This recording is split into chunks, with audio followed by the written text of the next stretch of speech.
Bizim problemimiz yolla əlaqədardır. Dəfələrlə rayon icra hakimiyyətinə müraciət eləmişəm. Heç bir nəticə yoxdur.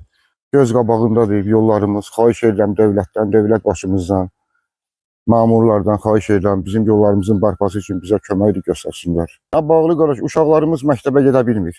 Yağış yerə dəyən kimi körpə uşaqlarım var evdə.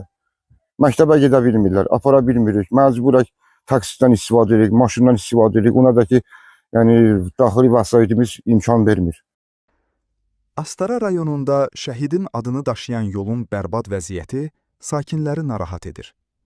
Cənublu Az xəbər verir ki, rayonun Maşxan kəndində şəhid Faiq Qəhrəmanovun adını daşıyan yol 30 ildir təmir olunmur.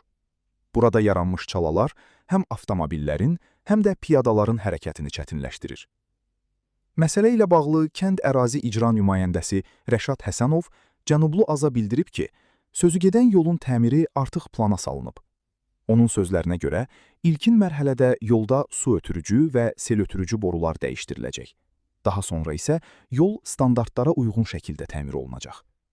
İşlərin yay aylarında görülməsi və yolun qısa müddətdə sakinlərin istifadəsinə verilməsi nəzərdə tutulur.